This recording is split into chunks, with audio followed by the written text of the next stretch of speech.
తీసుకున్నాము. నా భర్త స్నానానికి నీళ్లు పెట్టమని చెప్పేసి కారు మాట్లాడతా కిరాయికి అని చెప్పేసి వెళ్దామని రెడీ అయ్యాము అన్న టైంలో బయటకు వెళ్ళాడు సార్. తర్వాత 10 నిమిషాల తర్వాత ఫోన్ చేస్తే స్విచ్ ఆఫ్ వచ్చింది. నాకు తెలిసింది ఏంటంటే కిడ్నాప్ కాబడ్డాడని నా భర్త అర్థమైంది సార్. నేను 9-10:30 దాకా ఒక్కదాన్నే భయపడుకుంటూ ఉన్నాను సార్.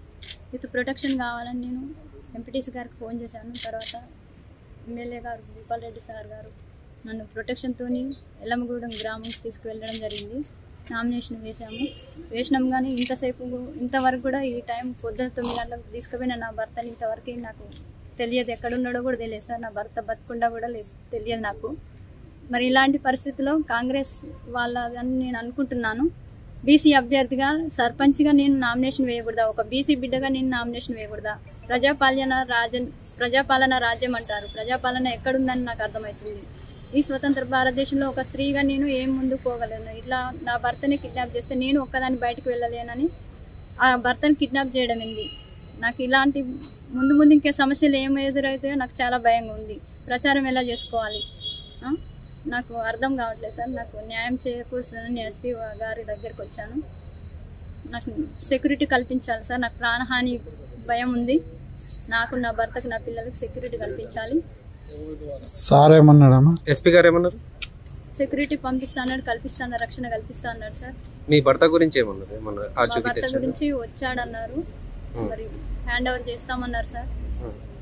ఇంకా నాకు తెలియదు. కేసు ఏమన్నా అయిందా? కేసు నమోదు చేశారా అమ్మా? కేసు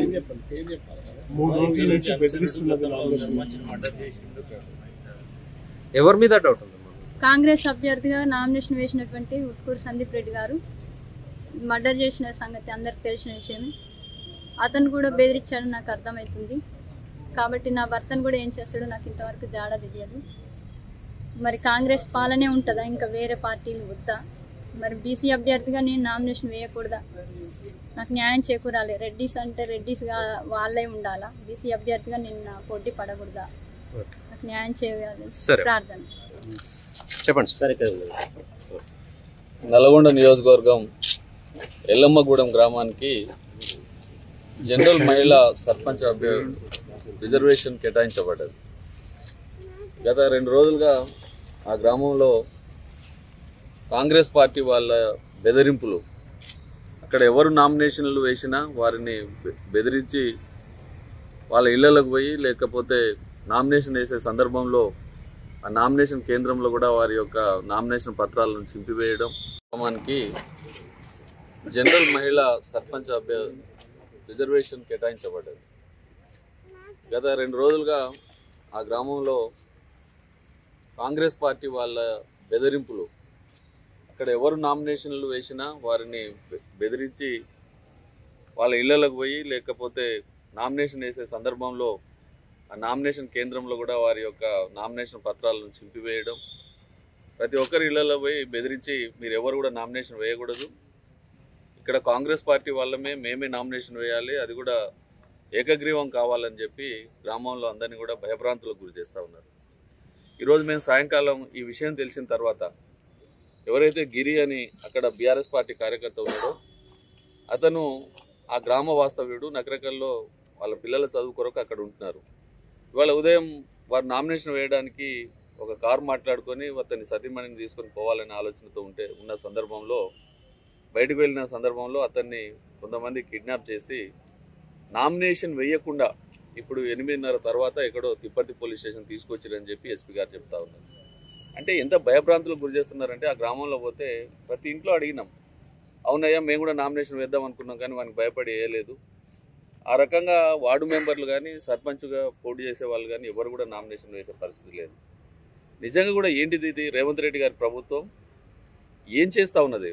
ఏమన్నా మాట్లాడితే మాది ప్రజాపాలన, ఇందిరమ్మ రాజ్యం, మా ప్రభుత్వంలో ఉన్నంత స్వేచ్ఛ ఎక్కడ కూడా లేదని చెప్పి మాట్లాడుతూ ఉంటారు.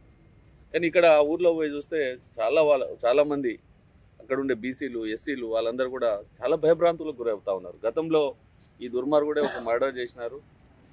అలాంటి వ్యక్తి, నేర చరిత్ర కలిగిన వ్యక్తి వచ్చి మమ్మల్ని అందరినీ బెదిరిస్తే మేము ఎట్లా నామినేషన్ వేయాలి, మేము ఎట్లా ప్రచారం చేసుకోవాలి అని చెప్పి అక్కడ ఆ గ్రామంలో అందరూ కూడా భయభ్రాంతులకు గురవుతూ ఉన్నారు. ఈ సందర్భంలో మేమే అందరం కూడా ఒక 3 మాజీ ఎమ్మెల్యేలు, మా జిల్లా పరిషత్ చైర్మన్, మాజీ మేమందరం కూడా కలిసి భూపాలరెడ్డి గారితో కలిసి ఆ గ్రామానికి వెళ్ళి మేము ధైర్యం చెప్పి అక్కడ కూర్చొని మరి వారితో నామినేషన్ ఇవ్వాల వేపియడం అనేది జరిగింది. అంటే ఎస్పీ గారిని కలిసిన వాళ్ళ భర్త ఎక్కడ ఉన్నాడో తొందరగా అప్పచెప్పాలి, రేపటి నుంచి కూడా ఆమె ప్రచారం చేసుకోవడానికి రక్షణ కల్పించాలని చెప్పి ఎస్పీ గారిని కూడా కలవడం జరిగింది. ఎస్పీ గారు కూడా ఎవరైతే కిడ్నాప్ చేసిరో వారి మీద చట్టరీత్యా చర్య తీసుకుంటాం, అదేవిధంగా వారు ప్రచారం చేసుకోవడానికి తప్పకుండా రక్షణ కల్పిస్తామని చెప్పి మాట ఇవ్వడం అనేది జరిగింది. ఎల్లమ్మగూడెంలో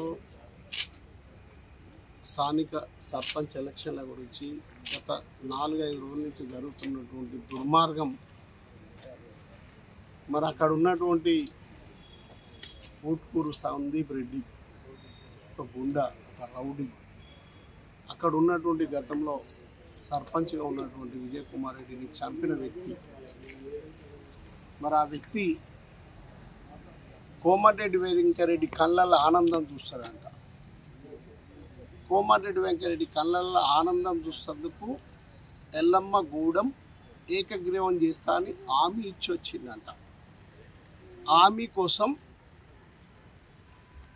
ఆ గ్రామంలో ఎవరు నామినేషన్ వేసినా చంపి మూట కట్టేస్తాడంట. ఇది ఆయన అక్కడ ఇళ్ళ పొంటిపోయి బెదిరించే కార్యక్రమాలు. వారి పార్టీలో ఉన్నటువంటి సంతోష్ రెడ్డి అనే వ్యక్తి, వాళ్ళ మదర్ పద్మమ్మ అని వాళ్ళు మొన్న నామినేషన్ వేస్తేందుకు పోతే డైరెక్ట్ నామినేషన్ పత్రాలను గుంజుకొని చింపి ఆమె ముఖం మీద వేసి, మరి ఇదే కోమటిరెడ్డి వెంకరెడ్డి ఆమెను బెదిరించి మరి పంపించినటువంటి సంఘటన మీ దృష్టికి తీసుకొస్తున్నాను. ఇలా పద్మమ్మ దగ్గరికి మీరు పోయినా చెప్తుంది ఏం జరిగిందో. పోలీసు వారు డిఎస్పీ గారు ఏం చెప్తారంటే, మా ఇష్టపూర్వకంగానే మేము నామినేషన్ వేయలేదని డిఎస్పీ గారు చెప్తా ఉన్నారు. కానీ మేము ఈరోజు అక్కడికి పోయినప్పుడు పద్మమ్మ చెప్పింది దౌర్జన్యంగా చంపుతామని బెదిరింపులతో నేను ఇచ్చినటువంటి నామినేషన్ పత్రాలను చింపి నా ముఖాన కొట్టి కోమటిరెడ్డి వెంకరెడ్డి ఫోన్ చేసి బెదిరించి నువ్వు అక్కడి నుంచి వెళ్ళిపోమని బెదిరిస్తే మేము వెళ్ళిపోవాల్సినటువంటి పరిస్థితి వచ్చింది. ఇది ప్రజాస్వామ్యం కాదు అని ఆ పద్మమ్మ ఈమె నామినేషన్ వేసినటువంటి ఈ నాగమణిని మరి గుడ్ లక్ అని చెప్పిపోతా ఉంది. నువ్వు ధైర్యవంతురాలని చెప్పిపోయింది అలా. మళ్ళా తర్వాత మరి ఇంకా మా వాళ్ళు 3-4 వేస్తేందుకు నామినేషన్ను వార్డు మెంబర్లు దగ్గర 8 మంది వేస్తా అంటే అలా 8 మంది దగ్గర పోయి వార్నింగ్లు ఇచ్చిండు.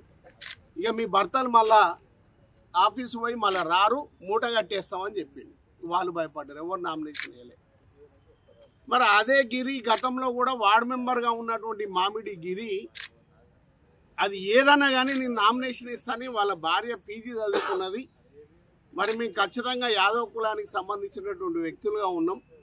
మరి మేము ఖచ్చితంగా నామినేషన్ ఇస్తాం. మాకు కూడా అక్కడ ఉన్నటువంటి రెడ్డిస్ కానీ తర్వాత వేరే అదర్ క్యాస్ట్లు కానీ మాకు మరి వారు కూడా సహకరిస్తామని చెప్పిండ్రు. ఖచ్చితంగా నామినేషన్ వేయమని చెప్పిండ్రు మాకు అని మరి ఆయన గిరి ఈరోజు నామినేషన్కి సిద్ధమై మరి ఒక కార్ని మరి అద్దెకి తెచ్చుకుందామని బయటకు వచ్చిండు. 9 గంటలకు 9-10 గంటలకు మరి కిడ్నాప్ చేసిండు. కిడ్నాప్ చేస్తే ఆమె వారి ఊరికి సంబంధించినటువంటి ఎంపీటీసీ ఫోన్ చేసి అన్నయ్య ఇట్లా ఉన్నది అంటే, అప్పుడు నాకు ఎంబడే ఫోన్ చేయగానే నేను అప్పుడు డిఎస్పీ గారికి చేసి కాన్ఫరెన్స్ కలిపి డిఎస్పీ గారు ఇట్లా ఉన్నది అంటే ఆమె కూడా కాన్ఫరెన్స్లో మాట్లాడి మరి మీరు ఇష్టపూర్వకంగానే వేస్తున్నామని అంటే అన్ని డౌట్ క్వశ్చన్లు. ఇష్టపూర్వకంగానే వేస్తున్నారా అమ్మ మీరు బలవంతంగా వేస్తున్నారు అప్పుడు అడిగినప్పుడు కూడా ఆమె చెప్పింది కూడా మేము ఇష్టపూర్వకంగా వేస్తున్నాం, మరి మా భర్తని ఇట్లా కిడ్నాప్ చేసిండ్రు అని చెప్పినటువంటి సందర్భంలో మార్నింగ్ 9:30కు పోయినటువంటి యాదగిరి మరి ఇప్పటి వరకు ప్రత్యక్షం కాలే.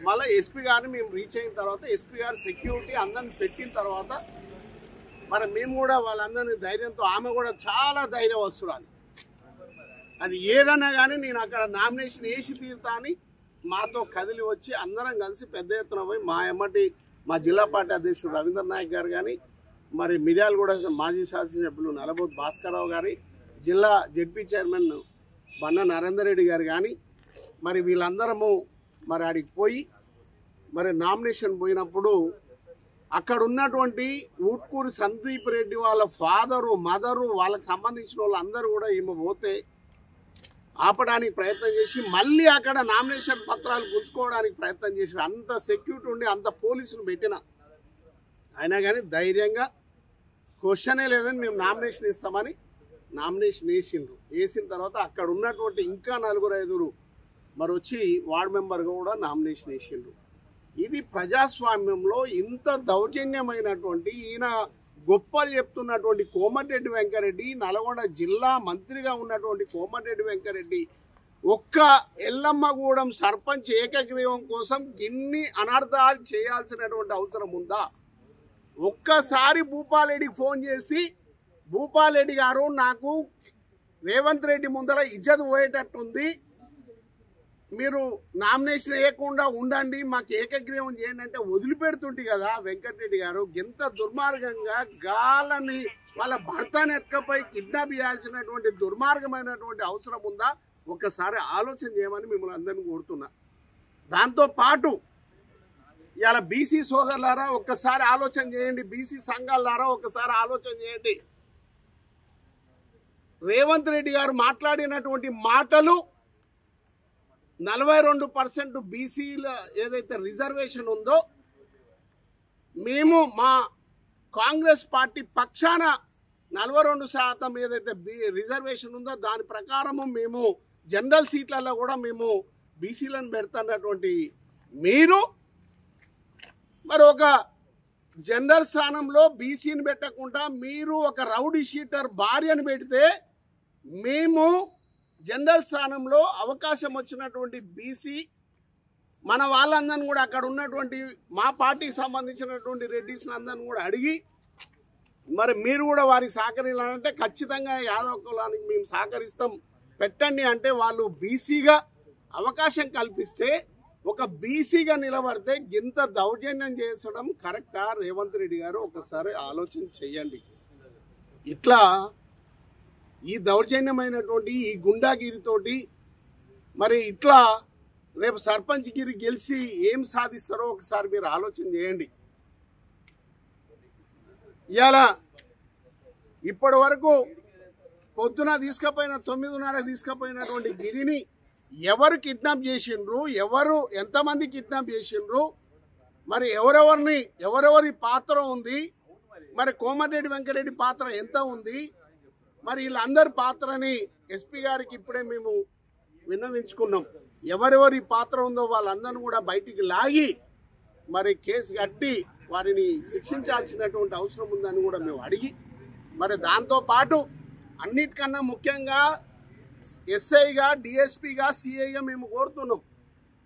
ఒక రౌడీ షీటరు ఎలక్షన్లు ఉన్నాయంటే ఎప్పుడో అయిపోయిన కేసులలో ఉన్న వాళ్ళని కూడా తీసుకొచ్చి బైండ్ ఓవర్ అని మరి బైండ్ ఓవర్ చేస్తారు. మీరు ఇప్పుడే పోండి, తిప్పర్తి పోలీస్ స్టేషన్ పోయి అడగండి. ఇప్పటి వరకు ఊట్కూరి సందీప్ రెడ్డి అంటోని బైండ్ ఓవర్ చేయలే, వాడిని కనీసము ఒక్కరోజు కూడా పిలిచి మాట్లాడింది లేదు. ఇదే ఊట్కూరి సందీప్ రెడ్డి ఆయనకు సంబంధించిన ఒక గెస్ట్ హౌస్లో ఊరికి సంబంధం లేని వ్యక్తులను పెట్టుకొని కత్తులు కటార్లతోటి తాగుకుంటూ అక్కడ ఉన్నటువంటి ప్రజలను భయభ్రాంతులు చేస్తుంటే మరి పోలీసు వారు ఊరుకోవడం సరి అయిన విధానం కాదని నేను మిమ్మల్ని అందరూ కూడా కోరుతున్నా.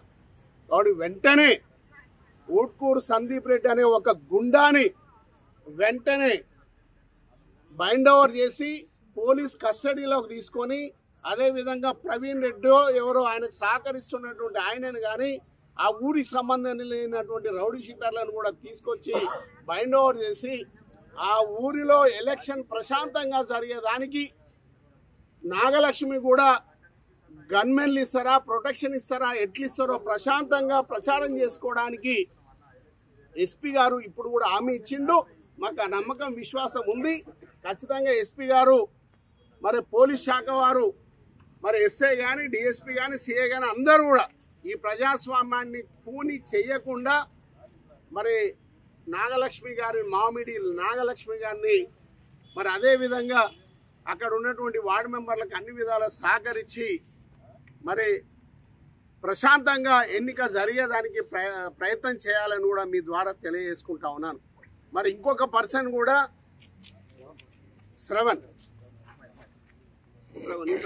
శ్రవణ్ కూడా 3 రోజుల నుంచి నామినేషన్ ఇస్తాను, ఒక్కసారి తీసుకోండి, 3 రోజుల నుంచి నామినేషన్ ఇస్తాను ప్రయత్నం చేస్తుండు. ఎవరు వేయకపోతే నేను ఎస్సీగా ఉన్నా, ఎస్సీగా కూడా జనరల్ సీట్లో నామినేషన్ వేయొచ్చని 3 రోజుల నుంచి నామినేషన్ పత్రాలు పెట్టుకొని పిల్లలను పెట్టుకొని తిరుగుతున్నాడు. కానీ బెదిరిస్తూ ఉన్నారు. ఇదే ఊట్కూరు వెంకరెడ్డి ఈయన పట్టుకొని ఇక నువ్వు మళ్ళా నీ ఇద్దరు పిల్లలకు దూరం అవుతావని వార్నింగ్ ఇచ్చిండ్రు. ఆయన 3 రోజుల నుంచి ఏడ్చుకుంటూ తిరుగుతున్నాడు అక్కడ. మేము అక్కడికి పోయినప్పుడు ఒక ఎస్సీగా ఉన్నా సార్, ఊట్కూరు వెంకరెడ్డి అనే వ్యక్తి నన్ను బెదిరింపులు అంటే ఒక ఎస్సీని ఈ విధంగా బెదిరించడం అనేది ఎంతవరకు కరెక్టో పోలీసు వారు కూడా పిటిషన్ ఇచ్చిండ్రు. ఎస్సీ ఎస్టీ యాక్ట్ కూడా చేసి మరి అదే విధంగా బెదిరింపులు ఏదైతే చేసిరో ఆ యాక్ట్ కింద మరి వారిని చట్టరీత్యా చర్య తీసుకోవాల్సినటువంటి అవసరం ఉంది. అసలైన తొలి వెలుగు. ఫాలో వాట్సాప్ @తొలి వెలుగు official.